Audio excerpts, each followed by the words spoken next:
नमस्कार, शाम के ठीक 5 बज चुके हैं। आप देख रहे हैं prime time debate show India का सवाल और मैं हूं आपके साथ प्रीति चौहान। राहुल गांधी के अमेरिका दौरे का चौथा दिन। पिछले 3 दिनों से राहुल गांधी विदेश के दौरे पर हैं और एक के बाद एक विवादित बयान दे रहे हैं। इस बार राहुल गांधी ने मुस्लिम लीग को सर्टिफिकेट दे दिया और उसे पूरी तरह से धर्मनिरपेक्ष करार दिया है। इसे लेकर के देश में हंगामा मचा है। इतना ही नहीं, राहुल गांधी ने अगले साल होने वाले लोकसभा चुनाव में बीजेपी को सत्ता से हटाने के लिए एकजुट विपक्ष की क्षमता पर भी भरोसा जताया है। अमेरिका के वॉशिंगटन में नेशनल प्रेस क्लब में पत्रकारों से बात करते हुए उन्होंने कहा कि मुझे लगता है कि कांग्रेस पार्टी अगले चुनाव में बहुत अच्छा प्रदर्शन करेगी। नतीजे लोगों को चौंका देने वाले होंगे, बस आप कैलकुलेट करें। इन बयानों को लेकर बीजेपी ने राहुल गांधी पर पलटवार किया है। उनका कहना है कि जो मुस्लिम लीग पार्टी देश को बांटने के लिए जिम्मेदार है वो राहुल गांधी के मुताबिक सेक्युलर पार्टी। बीजेपी के साथ साथ संघ के प्रमुख मोहन भागवत ने भी अब राहुल गांधी के इन बयानों को लेकर के उन्होंने कहा और इन बयानों को जरा उन्होंने बताया कि गैर जिम्मेदाराना बयान है राहुल गांधी का और साथ ही विदेशी धरती पर देश के खिलाफ बातें करना निंदनीय है, कह रहे। लेकिन राहुल हैं कि मानते ही नहीं है बयान देने से और अब लगता है कि बीजेपी लगातार और देश के खिलाफ बयानबाजी कर रहे हैं, ये बीजेपी का कहना है। लेकिन इन सब के बीच सवाल ये है कि क्या राहुल गांधी बार बार मुस्लिमों की बात करके 2024 चुनाव में जीत की इबारत लिखने की कोशिश कर रहे हैं? हिंदू मुसलमान विदेशों में जाकर के कौन कर रहा है? अगर मुस्लिम लीग सेक्युलर पार्टी है तो क्या बीजेपी कम्युनल पार्टी है? क्या बजरंग बली कम्युनल है? अगर मुस्लिम लीग सेक्युलर है तो क्या वाकई में मोदी सरकार के खिलाफ विपक्ष एकजुट हो रहा है? क्या राहुल गांधी वोट के लिए इस तरह की बयानबाजी कर रहे हैं? इन सभी सवालों पर चर्चा करेंगे, लेकिन उससे पहले पूरे दिन की किस तरह सियासत गरमाई रही, किसने क्या कुछ कहा, जरा आपको पहले सुनवाएंगे, उसके बाद डिबेट में आएंगे। Muslim League is a completely secular party. Right. There's nothing non-secular about the Muslim League. I think the person hasn't studied the Muslim League. तो हम सब लोगों ने सुना होगा पहले कि किसी का दिमाग 7वें आसमान पे पहुंच जाए तो उसे कुछ समझ में नहीं आता। मुझे लगता है राहुल गांधी जब 7 समंदर पार जाते हैं तो उनका दिमाग पता नहीं कहां हो जाता है। जो दीवार पे लिखी इबारत की तरह साफ है वो भी अगर उन्हें समझ में नहीं आए तो मुझे लगता है कि ये भारत की सबसे पुरानी पार्टी के तथाकथित सबसे युवा नेता के लिए की बुद्धि के ऊपर सबसे बड़ा प्रश्न चिन्ह है। राजनीति चलती है, हमारा प्रजातंत्र है, अनेक दल अनेक विचार रहेंगे, सत्ता के लिए स्पर्धा रहेगी, रहती है, ये पद्धति है। परंतु उसकी भी एक मर्यादा होती है। परंतु लोगों में विसंवाद उत्पन्न न हो, अपने देश के गौरव को कोई लांछन न लगे, आपस में लड़ाई झगड़ों को हवा न मिले, इतना विवेक तो रखना चाहिए, लेकिन नहीं दिखाई देता। आज की जो भारतीय जनता पार्टी है, मोदी और अमित शाह की जो भारतीय जनता पार्टी है, ये Indian union of Muslim league के फाउंडर इस्माइल कॉन्स्टिट्यूएंट असेंबली के सदस्य थे।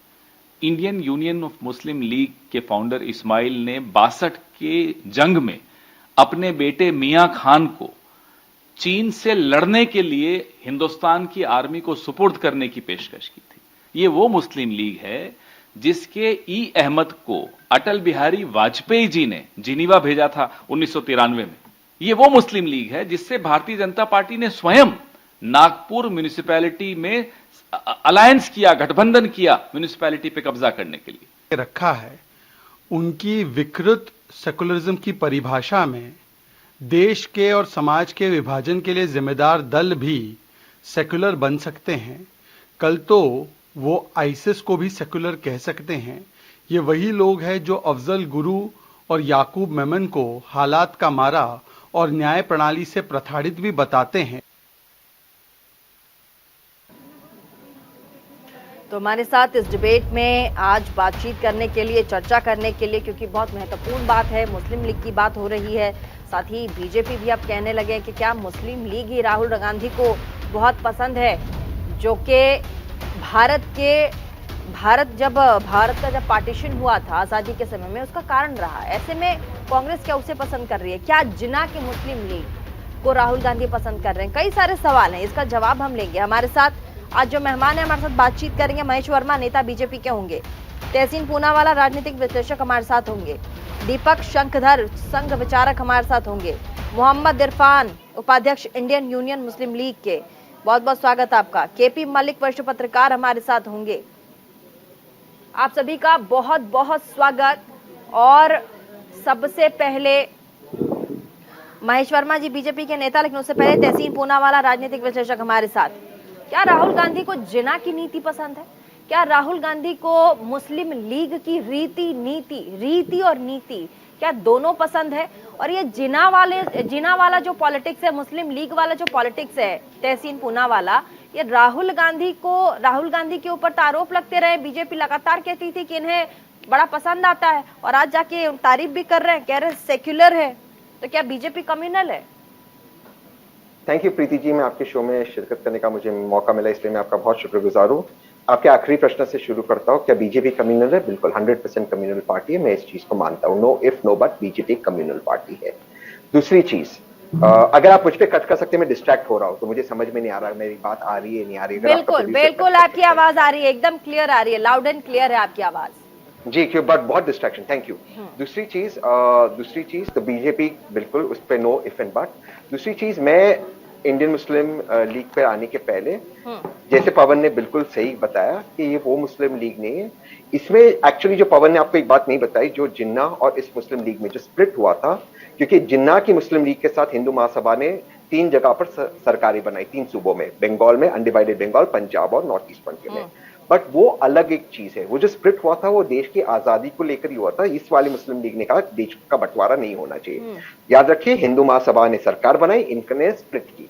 ई अहमद को अटल बिहारी वाजपेयी जी ने क्या क्या, पवन ने आपको बता दिया, इनकी क्या भूमिका रही थी। लेकिन इन सबसे आगे मैं एक चीज कहना चाहता हूं, अगर ये इंडियन मुस्लिम लीग देश के संविधान के खिलाफ है, मैं कोई इनका डिफेंडर नहीं हूं, मैं नहीं चाहता उसको कोई डिफेंड करे, तो माननीय गृह मंत्री, माननीय प्रधानमंत्री इनको इमीडिएटली इलेक्शन कमीशन में पिटीशन डाल के बैन कर दे। इमीडिएटली आज पार्लियामेंट पे पूरी बहुमत है, 1 मिनट के अंदर आप ऑर्डिनेंस निकाल दीजिए और कल पार्लियामेंट में पास कर दीजिए। किसी भी राजनीतिक दल में मुसलमान नाम या हिंदू नाम या बौद्ध नाम, ये नहीं हो सकता, धर्म का नाम नहीं हो सकता, कल सुबह आप निकाल दीजिए। और इसका मैं समर्थन करूंगा। ये जो आपके स्क्रीन पर चाचा जान दिख रहे हैं, ओवैसी चाचा जान, जो बीजेपी के बी टीम है, इनकी भी पार्टी को आप कर दीजिए ना, क्यों नहीं करते? आप देखिए, एक दूसरा एक एसडीपीआई नाम का दल था, पीएफआई को बैन किया। मैंने खुद इलेक्शन कमीशन में पिटीशन डाली कि पीएफआई एसडीपीआई का अंग है, इसको बैन करना चाहिए। Election commissioner, chief election commissioner ने क्या कहा, और न्यूज इंडिया ने इसे कवर किया था कि एसडीपीआई के खिलाफ हमारे पास कोई सबूत नहीं, क्योंकि इसे भारतीय जनता पार्टी की जो सरकार है कोई सबूत हमें दे नहीं रही। गृह मंत्री जी कर क्या रहे? गृह मंत्री जी इमीडिएटली सबूत दे और बैन करें। मैं तो आग्रह कर रहा हूं आपसे। और अगर नहीं है और भारत के संविधान के नीचे आते, और अटल बिहारी वाजपेयी जी जो सेक्युलर थे, अगर उन्होंने ई अहमद को भेजा है विदेश, तो उनसे सवाल पूछे। राहुल गांधी से काहे सवाल पूछ रहे हैं?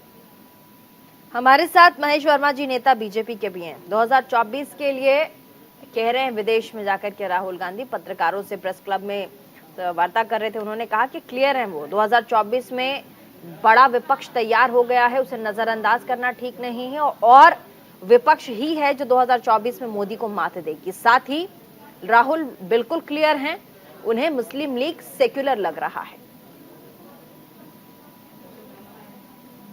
महेश वर्मा, बीजेपी के नेता। देखिए, राहुल जी की जिस तरह के वाणी विचार सुनने को मिलते हैं, वो एक यही कहा जा सकता है कि उपहास के अलावा कुछ और नहीं। वो अपने आप को जिस तरह से उपहास के पात्र बनाते जा रहे हैं, मुझे ये इस बात को कहने में कोई संकोच नहीं है। और उस तरह का समर्थन इस देश में कोई भी भारतीय नहीं कर सकता है। जो राहुल जी जिस तरह से देश को बदनाम करने के लिए जो प्लेटफॉर्म चुनते हैं, वो अक्सर वो करते हैं जो हमारे देश के दुश्मन हैं। पाकिस्तानी सांसद जब पार्लियामेंट, ब्रिटिश पार्लियामेंट में चीखता और चिल्लाता है और जो बात कहता है, कमोवेश वही बात जो है राहुल जी जो है विदेशी धरती पर जाकर बोलते हैं, और उसको कहीं हम लोग समर्थन करते हैं। जो भारत का एक इमेज है आज विदेश में, जहां तिरंगा पकड़ने से लोगों की जान बच जाती है, जिस विदेशी धरती पर जाकर राहुल जी अनाप शनाप बोल रहे हैं, आज जो उनकी इमेज इस देश में बनी हुई है, कमोवेश वही इमेज अपना एक उपहास का जो पात्र बनते जो है कहीं नजर आ रहे हैं वो विदेशी धरती पर। जहां जो बाइडेन जैसे राष्ट्रपति ये कहते हैं कि राष्ट्रपति प्रधानमंत्री मोदी जी की पॉपुलैरिटी और लोकप्रियता और उनकी सोच और समझ और उनकी जिस तरह से देश और दुनिया के लिए, अपने देश के लिए तो वो जो कर रहे हैं वो अच्छा कर ही रहे हैं, दुनिया के अच्छे के लिए वो जो उनके पास सोच है, समझ है, प्लानिंग है, उस सबके हम जो है बहुत बड़े प्रशंसक हैं। तो ऐसी इमेज को, ऐसी छवि को जब आप कहीं उसके ऊपर आप कहीं उसको डैमेज करना चाहते हो, उसको डैमेज करने की कोशिश करते हो, या अपने वाणी विचार और वक्तव्य से कहीं उस चीज को गलत तरीके से पेश करना चाहते हो भारत की छवि को, तो वो लोग जिनके सामने ये रखते हो वो सोचते हैं कि यार इससे बड़ा तो मतलब अजीब और गजब और इससे कहर ढालने वाला जो है कोई भारतीय हो नहीं सकता है। एक बात। दूसरी बात कि हम जो है अगर यही दुष्प्रचार जो है राहुल जी का अगर हम करना चाहते, जाके हमारे पास भी वो सिस्टम है, हम भी कहीं सोचते कि भाई एक सजा याफ्ता अपराधी जो भारतीयों को गाली देने की वजह से जिसको सजा हुई, जिसकी मेंबरशिप गई, वो व्यक्ति आज की डेट में भ्रष्टाचार के मामले में बेल पर है, और उस व्यक्ति का अगर हम चाहते तो भारत का जो है भारतीय जनता पार्टी भी उसी तरह का दुष्प्रचार जो है कहीं विदेश में करती हुई आपको नजर आती। लेकिन हम राहुल गांधी को 150 करोड़ भारतीयों में उसी तरह से समझते हैं। ये हमारी फर्ज बनता है, हमारी ड्यूटी बनती है कि ऐसा व्यक्ति बेशक भारत की जो है कीमत पर, देश की कीमत पे, और सवाल यह है कि पाकिस्तानी सांसद या पाकिस्तानी लोग या वो ऑर्गेनाइजेशन जो जिसके साथ बैठ के ये मीटिंग कर रहे हैं, ये कांग्रेस को स्पष्ट करना चाहिए कि ये क्या फंडिंग के लिए ऐसा बोल रहे हैं, या जो इनकी जो गोल है ये भारत के तो हित में है नहीं, इससे भारत का कोई फायदा तो होना नहीं है। नहीं महेश जी, राजनीतिक फायदे के लिए कुछ भी राहुल कह रहे 2024 में नतीजे चौंकाएंगे। क्या राहुल प्रधानमंत्री मोदी को मात दे जाएंगे? क्या बात आप कर रही हैं? कमोबेश जिसको ना देश की चिंता है, ना देश की समझ है, ना उसका, आप मुझे बताइए कि अभी जिस तरह से वो विदेशी धरती पे भारत को बदनाम करते घूम रहे हैं, जो एक पाकिस्तानी लोग, जो हमारा एक दुश्मन कंट्रीज जो हमारे बारे में प्रोपगंडा करता है, वो प्रोपगंडा राहुल जी कर रहे हैं जाकर वहां पर, और हम ये कह रहे हैं, वो जाके वहां कह रहे हैं कि मुसलमानों के साथ जो है वहां जुल्म और जाति होती है। हाँ। अरे आप ये कैसे साबित करेंगे कि जुल्म और जाति, अगर जुल्म और जाति होती रहती तो सऊदी अरबिया और संयुक्त अरब अमीरात अपने यहाँ सर्वोच्च नागरिक हमारे साथ मोहम्मद इरफान, उपाध्यक्ष इंडियन सम्मान जो है यूनियन मुस्लिम लीग के, नरेंद्र मोदी जी को देता। ठीक है महेश जी, ठीक है। उपाध्यक्ष है मोहम्मद इरफान जी। मोहम्मद इरफान साहब, मुस्लिम लीग सेक्युलर पार्टी, तो क्या बजरंग बली कम्युनल है? बजरंग, सबसे पहले तो धन्यवाद बहुत बहुत प्रोग्राम में। अगर मुस्लिम लीग सेक्युलर है तो क्या बजरंग दल और बजरंग बली का नाम जो है क्या वो कम्युनल है? देखिए, राहुल जी ने ये बात बोली है और राहुल जी का डिफेंड करने के लिए, लेकिन उस बयान के मैं साथ हूँ जो उन्होंने बोला है। अच्छा, आपको ऐसा लग रहा है? पहले तो ये सब लग नहीं रहा है, ये हकीकत है। अच्छा, ये हकीकत है कि बताइए कैसे? मुस्लिम लीग ने केरल के में जो एजुकेशन के ऊपर काम किया है, या जो कि वो सत्ता में रही, एजुकेशन मिनिस्ट्री रही उसके पास, विदेश मंत्रालय रहा, विदेश राज्य मंत्री रहे, आप डेटा निकाल लीजिए कि उन्होंने किस तरह से काम किया है और हिंदू मुस्लिम करके किया है कि सबके लिए किया है। सबसे पहले तो एक बात ये समझ लीजिए कि मुस्लिम लफ्ज ये अरबी का है।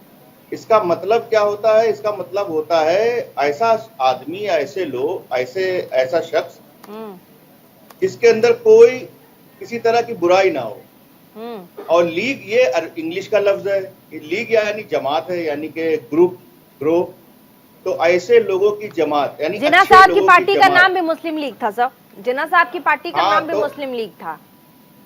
हाँ, तो मैं ये कह रहा हूँ कि सिर्फ नाम से आप ना करिए, आप काम से करिए। अगर जिन्ना साहब की पार्टी ने गलत किया तो तब गलत बोलिए। अगर इंडियन यूनियन मुस्लिम लीग ने गलत किया, अच्छा ठीक है, अब आप सवाल सुन लीजिए। इंडियन उपाध्यक्ष साहब मोहम्मद इरफान साहब, इसको कंप्लीट हो जाने दीजिए, बोलिए। इंडियन यूनियन मुस्लिम लीग जो आज यहाँ चल रही है, वो लोग बाई चॉइस नहीं गए उनके साथ, वो यहाँ रहे, वो हिंदू मुस्लिम एकता में रहे, वो बाई चॉइस रहे, उनके पास चॉइस थी, वो जा सकते थे, वो नहीं गए, वो यहाँ रहे। और उन्होंने इंडियन यूनियन मुस्लिम लीग बना करके और अपने जो हकूक है उनको हासिल करने के लिए, अपने जो राइट्स हैं उनकी हिफाजत के लिए उन्होंने अपनी पार्टी बनाई और उसको काम कर रहे हैं।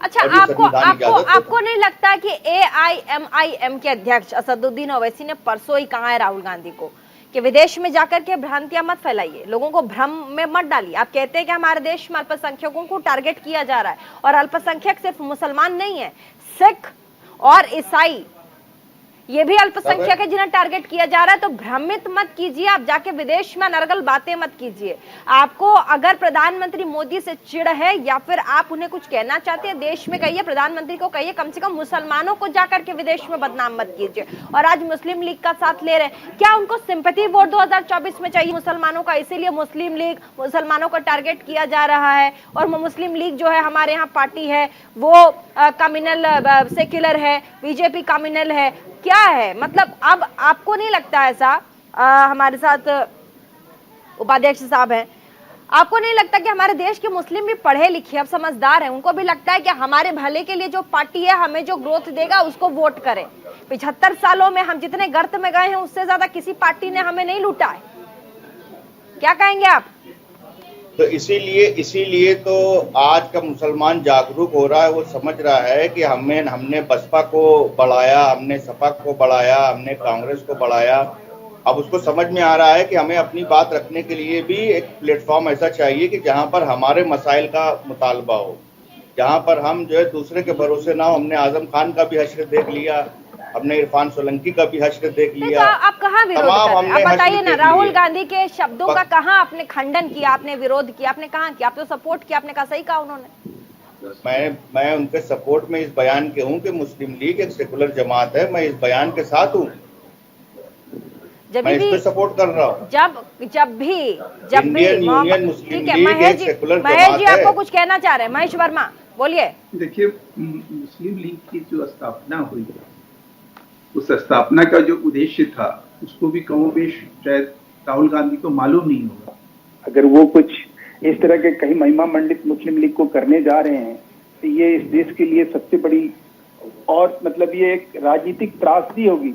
एक व्यक्ति कांग्रेस का लीडर बनके और इस तरह की बात, मुस्लिम लीग अंग्रेजों की मदद करने के लिए एक पॉलिटिकल पार्टी का 1906 में स्थापना हुई और लगातार उसके बाद अंग्रेजों ने इसका जो है पूरी तरह से ये राहुल जी ने उस मुस्लिम लीग के बारे में नहीं बोला, माफ कीजिएगा इंटरप्शन के लिए, लेकिन माफ कीजिएगा के लिए राहुल जी ने नहीं बोला है। सुनिए, पहले पूरी बात कंप्लीट होने दीजिए, उसके बाद आप जो कहना है वो कहिएगा।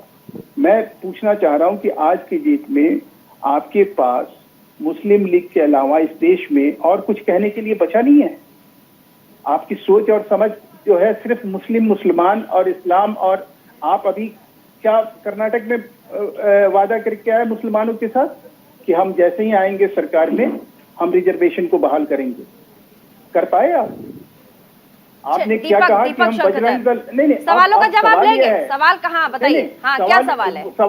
सवाल ये है कि आज की डेट में इस तरह के बोल को, इस तरह की समझ को, इस तरह की सोच के साथ आप 2024 में भारतीय जनता पार्टी और प्रधानमंत्री मोदी जी को चुनौती देने जा रहे हैं कि भारत की छवि को, मुस्लिम लीग को किसी तरह से सामने रख के आप कहेंगे, ठीक है, जिन्ना को रख के कहेंगे, ठीक है, दीपक शंकर, मैं माफ कीजिएगा, दीपक शंकर संघ विचारक और उसके बाद केपी मलिक वैश्व पत्रकार। एक सेकेंड, डिबेट में हम जाएंगे, सेकेंड फेज में प्लीज बोलने दीजिए अभी प्लीज। दीपक शंकर, आज संघ प्रमुख मोहन भागवत ने भी कहा है कि आपको अगर उनके बयानों से ऐसा लगता है, वो कह रहे हैं कि अगर आपको प्रॉब्लम है तो अपने देश में अपनी बातें रखिए, विदेशों में जाकर के देश की बुराई करना ये देश के सम्मान को कम करता है।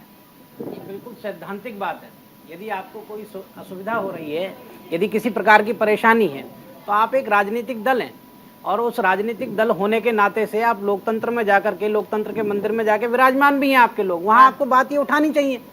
पर विदेश में जाकर के, दूसरी धरती पर जाकर के बाहर के लोगों के साथ ये वार्ता करना कि हमारे घर में क्या हो रहा है, ये तो ठीक नहीं है, ये असामाजिक भी है और ये देश के खिलाफ भी है। देश को तोड़ने की एक व्यवस्था है और वहां जाकर के इस तरीके से देखिए, जो पिछले वर्षों में तुष्टीकरण होता आया वो प्रत्यक्ष हो गया इनके कमजोर होने से। ये तुष्टीकरण के माध्यम से अब अपने आप को साधने लगे हैं। तुष्टीकरण के माध्यम से ये प्रत्यक्ष होकर के, जो ये पहले काम अप्रत्यक्ष होकर के किया करते थे, जो दिखाई नहीं देता था, वो भी प्रत्यक्ष होकर के कहने लगे हैं, करने लगे हैं। आप देखिए अंतर्राष्ट्रीय पटल पर बैठ करके यदि कोई इस प्रकार की सांप्रदायिक बात करे तो उसे क्या कहा जाएगा? या तो राहुल गांधी को वास्तविकता में राजनीति का ज्ञान नहीं है, या राजधर्म का ज्ञान नहीं है, या राष्ट्र के प्रति क्या कर्म होना चाहिए, क्या धर्म होना चाहिए, या किस प्रकार से कर्म अपने व्यवहार में लेकर के आना चाहिए, शायद राहुल गांधी को ये ज्ञान नहीं है। इसीलिए शायद उन्होंने इस तरीके का अनर्गल बयान जो है विदेश की धरती पर बैठ करके दिया है। ठीक है। हमारे साथ केपी मलिक जी वरिष्ठ पत्रकार हैं, जुड़ गए हमारे साथ। बहुत बहुत स्वागत है आपका केपी मलिक जी। राहुल गांधी विदेश के दौरे पर हैं सर, और ऐसे में लगातार आप तो मीडिया में हैं, चीजों को देखते हैं, वो जिस तरीके से भारत को, प्रधानमंत्री नरेंद्र मोदी को टारगेट कर रहे हैं, यहाँ के अल्पसंख्यकों के बारे में कह रहे हैं कि उन्हें टारगेट किया जा रहा है, मीडिया के बारे में कह रहे हैं, देश के बारे में कह रहे हैं, उनकी सांसदी गई अवमानना पर, उसके बारे में उन्होंने कहा। अब कल उन्होंने प्रेस क्लब में संबोधित किया कुछ पत्रकारों को विदेश में, और उन्होंने कहा है कि जिस तरीके से चीजें चल रही हैं देश में, वैसे में जो मुस्लिम लीग हमारे यहाँ पार्टी है केरल की, वो सेक्युलर है। अब इसके कई मायने निकाले जा रहे हैं। सुबह सुबह सुधांशु त्रिवेदी जी ने प्रेस कॉन्फ्रेंस किया, उन्होंने कहा कि अगर मुस्लिम लीग को सेक्युलर मानते हैं तो ऐसे में जो बीजेपी आरोप लगाती रही है फिर वो सही है। केपी मलिक जी, देखिए मेरा मानना ये है, अभी जो संघ विचारक आपके यहाँ बैठे उन्होंने बहुत अच्छा बताया कि राहुल गांधी को राजनीतिक ज्ञान नहीं है, ये तो पहले से ही पप्पू मान रहे हैं उसको, तो उसके बयानों को इतना सीरियस क्यों ले रहे हैं? भारतीय जनता पार्टी सिर्फ राहुल गांधी के बयानों को इतनी बारीकी से देख रही है? देश में मुद्दे दूसरे कम है क्या? उस पर क्यों नहीं भारतीय जनता पार्टी बात कर रही है? देश में अगर राहुल गांधी के बयानों से भी अधिक कोई चर्चा हो रही है और भारत की बदनामी हो रही है, वो हो रही है खिलाड़ियों के मामले पे, उस पर भी भारतीय जनता पार्टी को संज्ञान लेना चाहिए, नंबर एक। दूसरी बात ये हो रही है कि ये राहुल गांधी का अपना विचार है। उन्होंने कह दिया कि भाई मुस्लिम लीग मेरे हिसाब से सेकुलर है, वो दूसरे लोगों के हिसाब से सेकुलर नहीं होगी, भारतीय जनता पार्टी उसको सेकुलर नहीं मानती, और भारतीय जनता पार्टी अगर सेकुलर नहीं मानती तो उस पर तत्काल प्रतिबंध लगाए। तो ये सिर्फ राजनीतिक नूरा कुश्ती है, और भारतीय जनता पार्टी को समझ में आ गया है कि जो रणनीति कांग्रेस की कर्नाटक में रही है वो भारतीय जनता पार्टी को बहुत नुकसान पहुंचा रही है, और जो ये विशेष वर्ग है मुस्लिम, वो भारतीय जनता पार्टी में तो कभी था ही नहीं, जो अन्य दलों में था, क्षेत्रीय दलों के साथ था, उत्तर प्रदेश में समाजवादी के साथ था, बाकी जगहों पे था, वो धीरे धीरे कांग्रेस की तरफ शिफ्ट हो रहा है।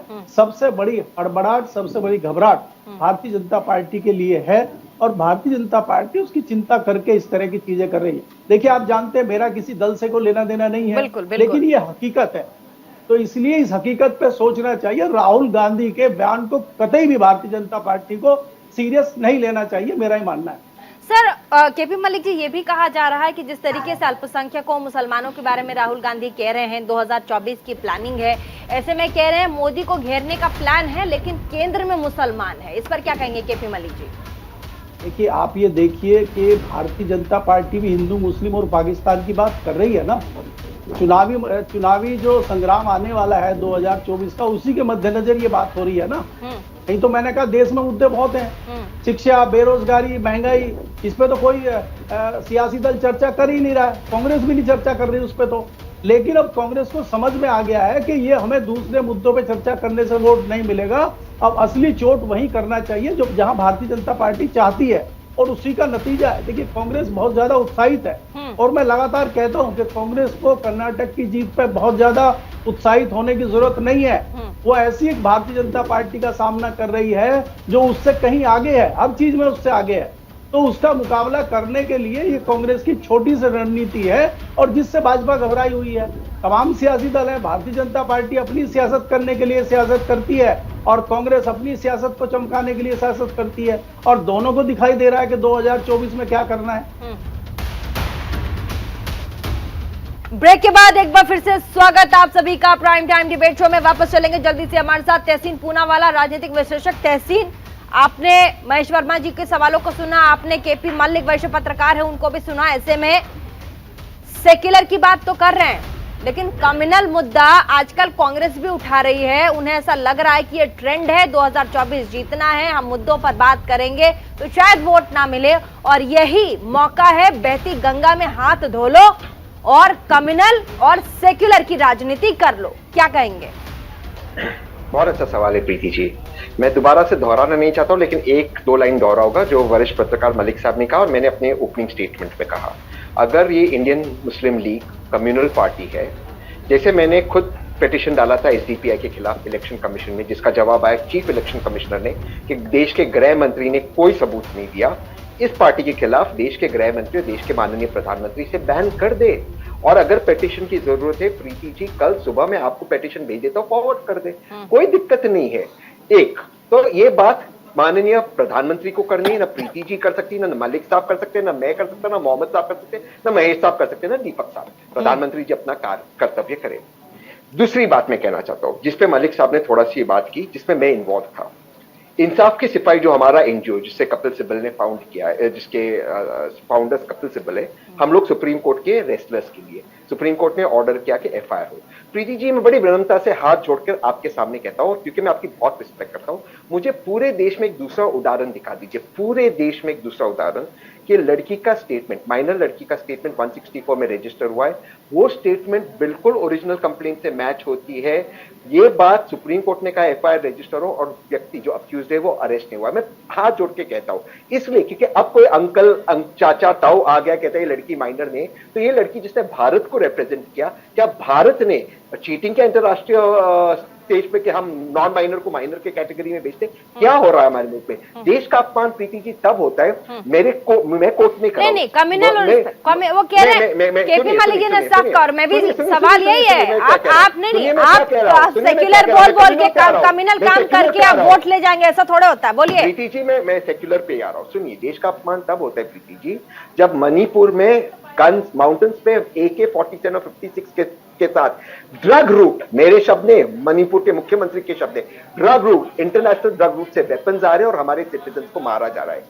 कम्युनल सेक्युलर की बात हो रही है, मैं कह रहा हूं आप कांग्रेस को आज एक्सपोज कीजिए, आज आप राहुल गांधी को एक्सपोज कीजिए। महेश शर्मा जी आज बता दिए आपके शो पे, आर्टिफिशियल इंटेलिजेंस, वेब 3.0 और ब्लॉकचेन का गवर्नमेंट की रिटर्न पॉलिसी बता रहे, क्योंकि जो अगले जॉब्स आने वाले हैं ये इसके थ्रू आने वाले। मैं आपसे कहता हूं प्रीति जी, मैं बार बार आपके शो पे चैलेंज दिया हूं, आप मुझे बता दीजिए गुजरात में महज 30 स्कूल छोड़कर और मध्य प्रदेश में कितने नए इंग्लिश मीडियम स्कूल्स सरकार ने चालू किए? सरकार ने क्यों इनके बच्चे जाके विदेश अंग्रेजी सीखे लेकिन हमारे बच्चों को नहीं सिखाते? ये इन सब मुद्दों से डाइवर्ट करने के लिए हिंदू मुसलमान तहसीन अभी नहीं आप बात घुमा रहे। तहसीन ठीक है, मेरी बात सुनेंगे, मेरी बात सुनेंगे, मैं सुनूंगी ठीक है, बोलिए।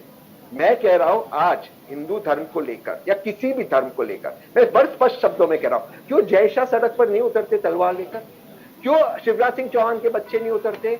क्यों हेमंता बिस्वा शर्मा जी के बच्चे नहीं उतरते? सारे अच्छे यूनिवर्सिटीज में जाते, अंग्रेजी में बात करते, क्यों गरीब के बच्चे उतरते? तहसीन अब सवाल मेरा है, नहीं अब सवाल मेरा है, तहसीन मेरा सवाल है, विदेशों में जा करके आप टारगेट की बात करते हो, मुसलमान टारगेट हो रहे हैं, अल्पसंख्यक टारगेट हो रहे हैं, उसकी बात करते हो, ये 2024 की बात करते हो जैसा केपी मलिक जी कह रहे हैं। और केपी मलिक जी क्या कह रहे हैं, मैं कह रही हूँ देश बात कर रहा है कि कर्नाटका चुनाव के बाद अति उत्साह के साथ जिस तरीके से कांग्रेस अब आगे बढ़ रही है उसमें कहीं गलती ना हो जाए, क्योंकि वोट आपको देश के लोग वोट देंगे और देश के लोगों को बड़ा नागवार गुजरता है कि कोई देश की बात बाहर जाकर करे। ये याद रखिएगा तहसीन पूनावाला, कल को आप भी चुनाव लड़ेंगे तो आपकी बात, आपको वोट देश के लोग देंगे। महेश वर्मा कुछ कह रहे हैं, लेकिन ऐसे में जैसे कम्युनल और सेक्युलर की बात थी, लेकिन ऐसे में आप देखिए कांग्रेस पार्टी कहती तो हम सेक्युलर, मुस्लिम लीग सेक्युलर, लेकिन सेक्युलर बोल तो रहे हो लेकिन आप बात तो एंटी और कम्युनल ही कर रहे हो ना। महेश जी जल्दी से। देखिए, मैं ये कहना चाहूंगा कि कहीं पे निगाहें और कहीं पे निशाने की बात नहीं होनी चाहिए, मुद्दा आपका जो है आज उसके ऊपर बात होनी चाहिए।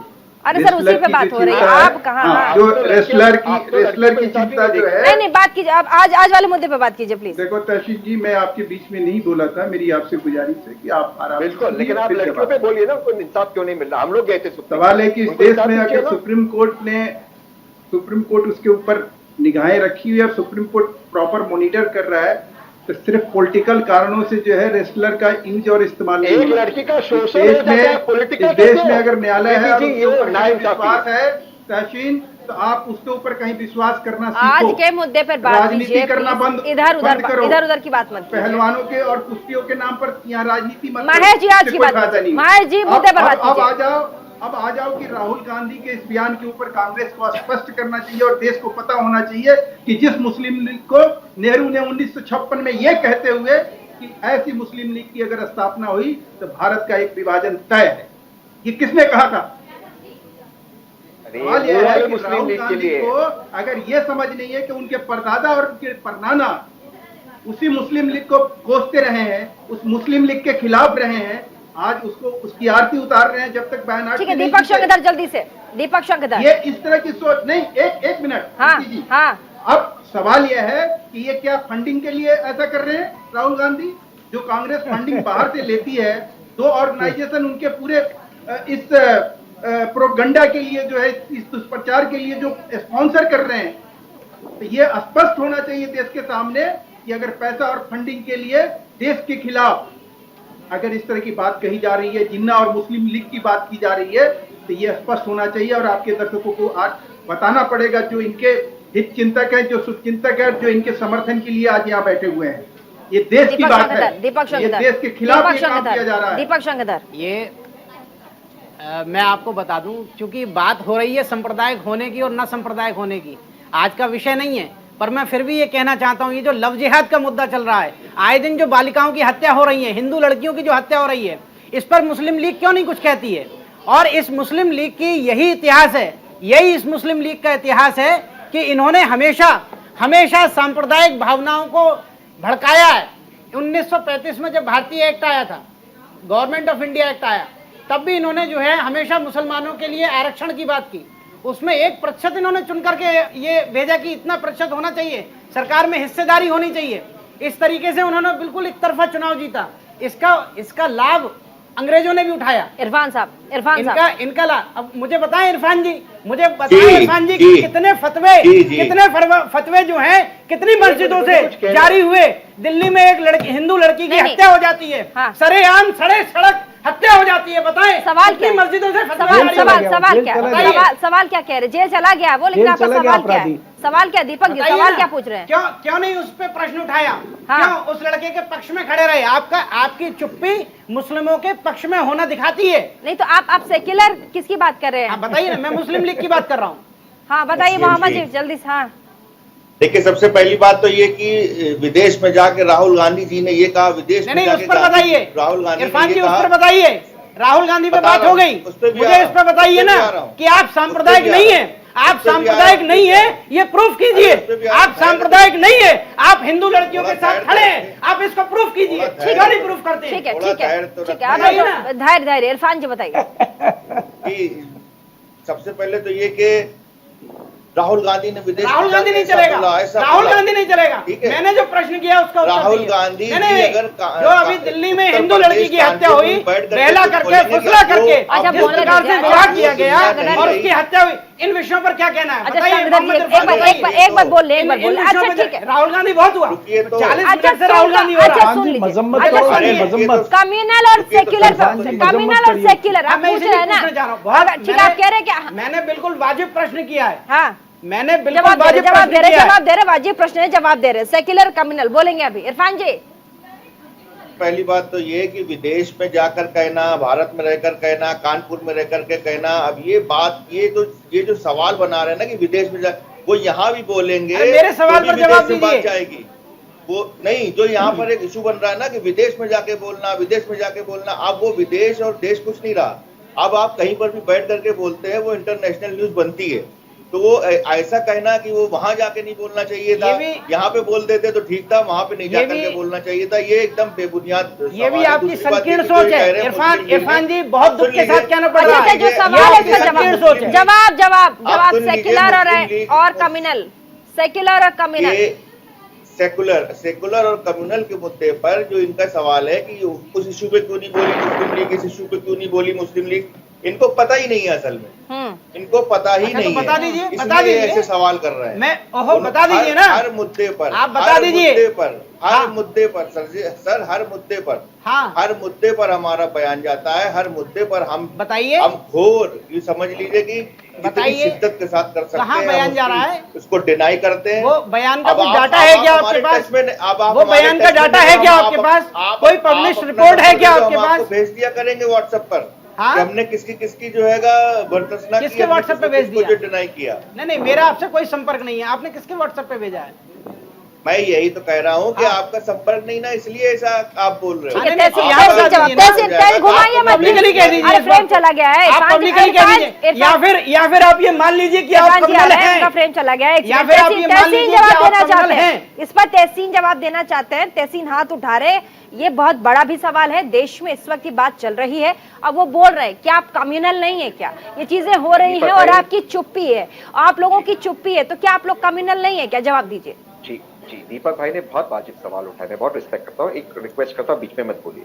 दीपक भाई ये कह रहे कि आप प्रूफ कीजिए कि आप कम्युनल नहीं है, ये ऐसा उदाहरण होता है नहीं, आप तो राजनीतिक विश्लेषक हैं। अच्छा एक बार बोलने दीजिए, फिर भी आप कुछ कहना चाहते हैं तो कह लीजिए। एक सेकंड बोलने दीजिए, पहले बोलने दीजिए, एक सेकंड बोलने दीजिए, तहसीन को बोलने दीजिए, पहले तहसीन को बोलने दीजिए, सवाल का जवाब कंप्लीट करने दीजिए, फिर मेरी बात सुनिए, बोलिए। मैं बिल्कुल बायस्ड हूँ आपके खिलाफ हूँ, अब सुन लीजिए मेरी बात, आपकी बात ऐसी वो जानते हैं, हम लोग जानते हैं, देखिए महेश जी भी मुस्कुरा रहे हैं, केपी मलिक जी भी मुस्कुरा रहे हैं, वो कह रहे हम लोग को पता है, चलिए जवाब दीजिए। बिल्कुल खिलाफ हूँ, अगर देश को बचाना है इनको भगाना है तो अब फिर अपने नाम के नीचे प्रवक्ता लिखवा लीजिए, जवाब आप प्रवक्ता लिखवा लीजिए। मैं देश का प्रवक्ता हूँ, मेरे हाथ पे तिरंगा है। अच्छा दीपक जी जवाब, नहीं तो देश के प्रवक्ता हैं तो फिर एक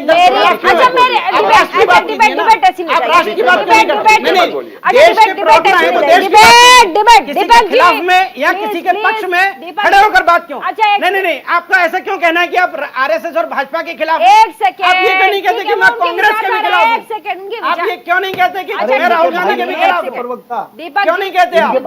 क्योंकि देश को बचाना है तो आरएसएस को भगाना है। दीपक जी एक सेकंड, उनकी विचारधारा है, उस पर कोई रोक नहीं लगा सकता, उनकी विचारधारा मेरी अपनी विचारधारा। एक सेकंड, देश को बचाना क्या बोल रही है? सुनिए, देश को बचाना डिबेट है, प्लीज डिबेट है, उनको बोलने दीजिए। 100% देश के संविधान को बचाना है तो आरएसएस को भगाना। आपका जो आरएसएस इस देश के संस्कृति में वास करता है, आप सुनिए, आरएसएस इस देश की संस्कृति को जीता है, आरएसएस अखंड भारत को जीता है, आरएसएस अखंड भारत के सपने को लेकर राष्ट्रीय ध्वज लेकर के चलता है। दीपक जी आपने बोला, आरएसएस को आप कहाँ भगाएंगे? दीपक जी आप कहाँ भगाएंगे बताइए ना। ठीक है दीपक जी प्लीज मेरी रिक्वेस्ट है, आपसे जनरल नॉलेज का सवाल पूछता हूँ, आपने आखिरी भारत की सवाल बात मत की, पूछिए, मेरी रिक्वेस्ट है दीपक जी प्लीज, सवाल मत जी, पूछिए, अपना वाला सवाल दीपक जी एक सेकंड आप लोग रुक जाइए प्लीज, आप सवाल से मत भागिए। दीपक जी एक सेकंड, सवाल का जवाब सवाल नहीं होता है, सवाल का जवाब होता है। दीपक जी नहीं ये इस तरीके से महेश वर्मा जी के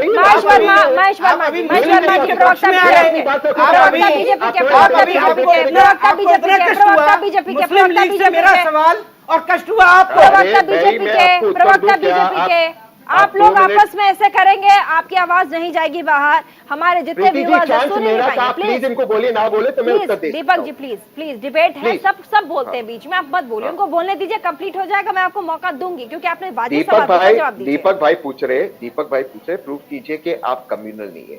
ये तो ऐसा उदाहरण हो गया प्रीति जी, आप कहोगी कि मेरे पास आपके पास एक्सरे आई थे, मैं कहूंगा साबित कीजिए आपके पास एक्सरे आई थे, आप कहेंगे आप साबित करो मेरे पास नहीं है।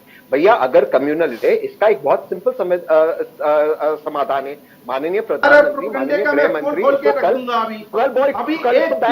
एक चीज का ये सिर्फ जवाब दे दें महेश वर्मा जी बोलने दीजिए प्लीज, बीच में मत बोलिए, बहुत देर से ट्राई कर रहे हैं वो, बहुत सिंपल है, अगर कम्युनल है किसी को ना मलिक साहब को ना मुझे प्रूव करना है, माननीय प्रधानमंत्री आईबी की रिपोर्ट अटैच कर दे, कल इसको बैन कर दे, इलेक्शन कमीशन में पिटीशन डाल दे, सुनवाई होगी, 2 सुनवाई में बैन हो जाएगा, तो उनको अधिकार होगा। राइट टू रिप्लाई चाहिए। तीसरी बात है क्या इसमें? चलिए राइट टू रिप्लाई भी आ गया, राइट टू रिप्लाई मांग रहे हैं, मुझे देना पड़ेगा, तीसरी सुनवाई में बैन हो जाएगी, आप दे दीजिए आईबी और लॉ का प्लीज। अच्छा तहसीन महेश जी आप बहुत विद्वान आदमी, एक नेगेटिव को कैसे साबित कर सकते, पॉजिटिव को साबित कर सकते आप?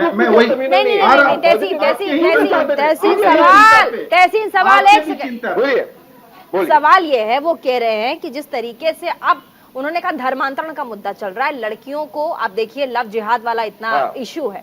वो कह रहे हैं अगर आप मुस्लिम लीग को, हमारे साथ गेस्ट भी बैठे थे, अगर आपने आपको सेक्युलर मानते हैं, अगर कांग्रेस पार्टी उस पार्टी को सेक्युलर मानती है, तो इस तरह की चीजें इतने धड़ल्ले से हो रहे हैं, उस पर खुलकर क्यों नहीं बोलते, उस पर रोक की बात क्यों नहीं करते? बहुत अच्छा सवाल, thank you for this question.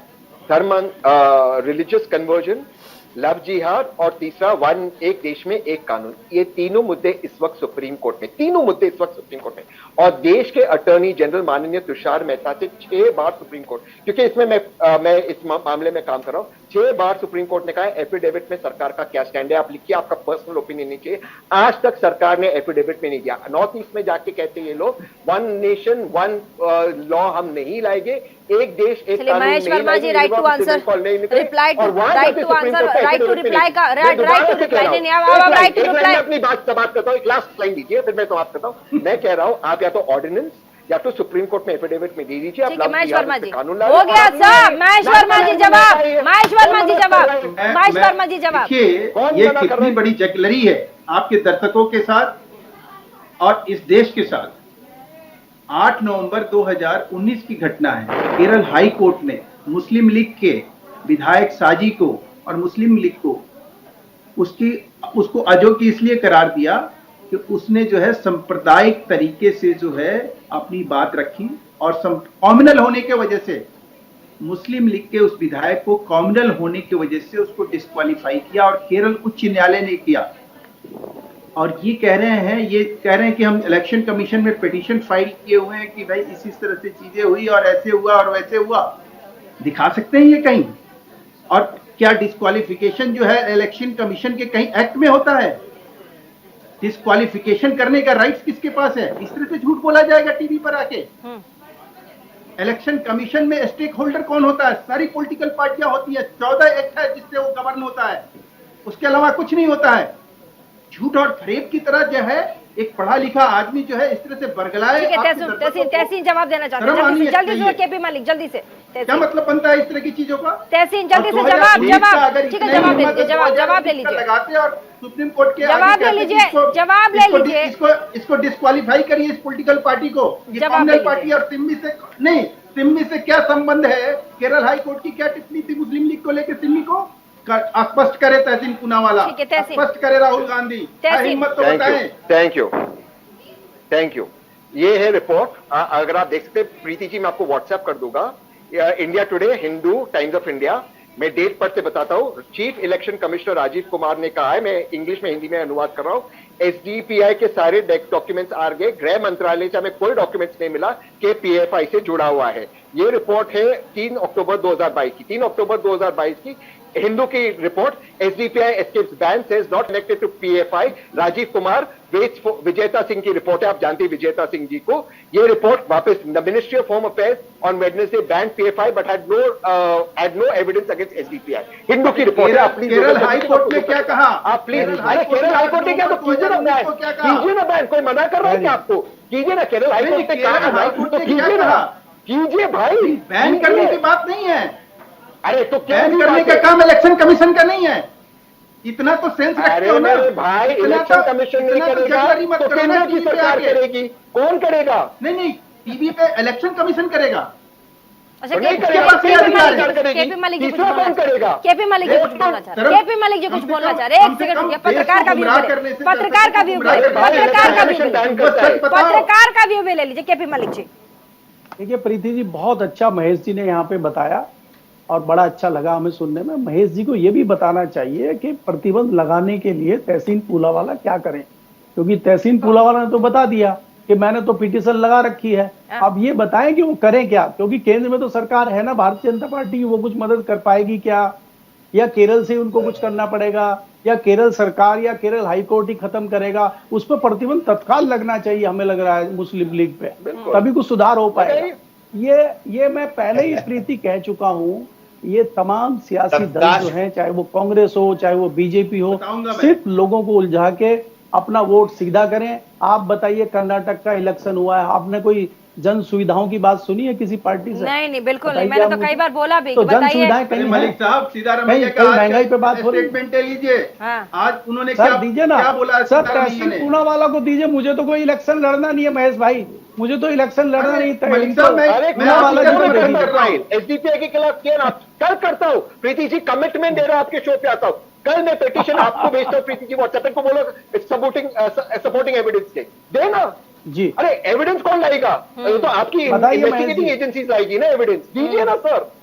आप टीवी पर आके प्रीति जी के शो पे कौन करेगा? मैं बताता हूं, तो छोड़ दीजिए। मैं बताता हूं। अच्छा मैं जी से जवाब मैं जी, ठीक है मैं जी से जवाब बोलिए।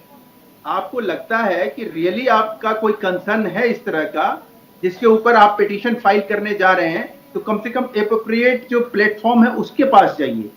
आप उसके पास मत जाइए। आप इसको लगाइए, केरला हाई कोर्ट के उस डिसीजन को लगाइए और कहिए कि इसको कॉमनल घोषित किया हुआ है, और उस पिटीशन और उस ऑर्डर को मजाक बना रहे हो शो पर, और मलिक साहब भी हंस रहे जाके फाइल करिए, पब्लिक लिटिगेशन डालिए, पीआईएल डालिए और कहिए कि ये देश जो है 1975 के सेक्युलरिज्म के ऊपर जो है संविधान काम कर रहा है। और इसके तहत डिस्क्वालिफिकेशन रद्द करने का इलेक्शन कमीशन को दे, ये होना चाहिए। अच्छा प्रीति जी, मैं एक सवाल अगर आपकी जाए तो एक सवाल। अच्छा केपी मलिक की सवाल, हाँ बोलिए। मैं एक सवाल पूछना चाहता हूँ इनसे, महेश जी से, हाँ। कि कांग्रेस गलती से जब आ गई थी 2004 में, तो 2005 में 6 में वो कई सारे आरटीआई लाई थी, आरटीआई, आरटीई, आरटीए, वो आरटीएच भी लाने वाली थी, बाद में सरकार उनकी चली गई। तो भारतीय जनता पार्टी ये आपका रिप्लाई लाएगी क्या, जो आरटी रिप्लाई आप बता रहे हैं? कुछ ऐसा कुछ कानून लाएगी? रिप्लाई का मतलब ये नहीं होता है। नहीं मलिक साहब, कानून को ले आइए ना सर, हम लोग सवाल, जनता सरकार से सवाल पूछ ले, ऐसा कोई कानून लाएगी क्या? देखिए गलती ही करी, तो पूछ ही रही है ना, हम तो कह रहे हैं ना, राहुल गांधी, जनता ही पूछेगी। राहुल गांधी की पार्टी ने ऐसा अच्छा, एक लॉ इसका बनाया जवाब जिसमें दीपक ही राहुल देना गांधी चाहते की हैं। सदस्यता दीपक जाती शंकर रही, महेश जी, दीपक जी। और राहुल गांधी की सदस्यता जाती रही उनकी गलती से, ऐसा कानून वो ले आए, तो कोई ऐसी गलती भारतीय जनता पार्टी करेगी क्या?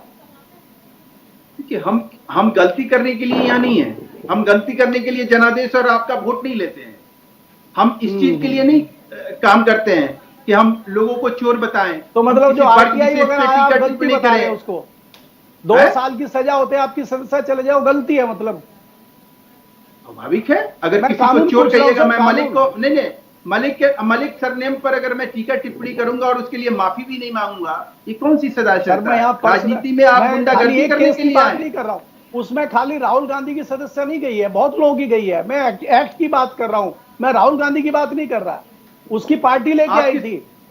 राइट टू रिप्लाई एक्ट तो आप पता नहीं कौन से किस तरह से, मुझे समझ में नहीं आ रहा है। मुझे तो एक चीज समझ में आ रहा है कि जिस आपने अरे इस देश में आरटीआई जो है वो भैरव सिंह शेखावत जी के टाइम में एक भट्टा कांड हुआ था, उसके उपरांत राजस्थान में शुरू हुआ। आप कह रहे हैं कि कांग्रेस ले आई।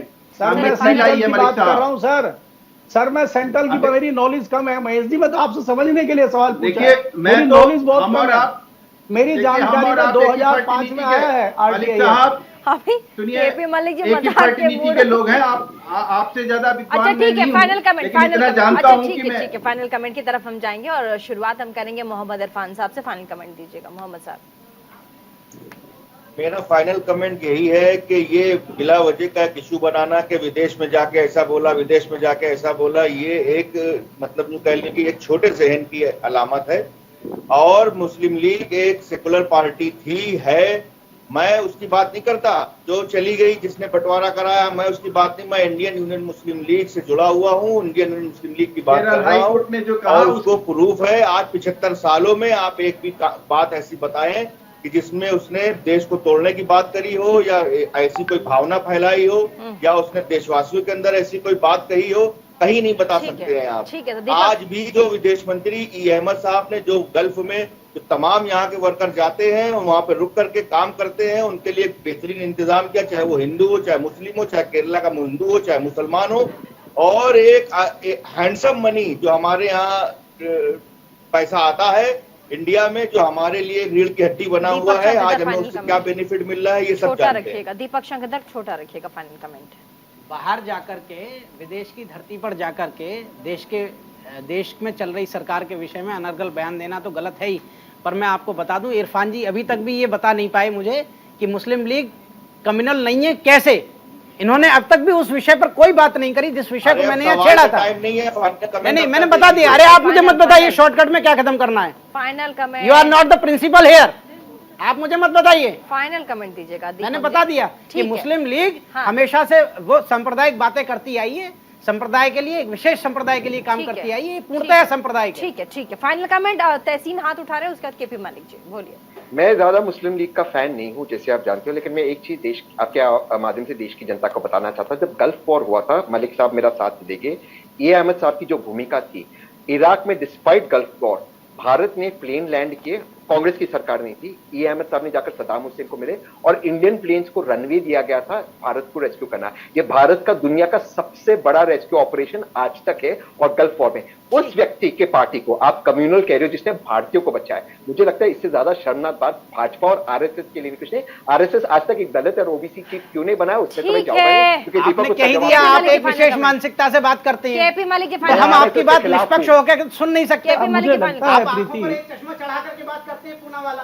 प्रीति मुझे लगता है आप मध्यम मार्ग पर नहीं जाते, आप एक तरफ होकर के बात करते हैं।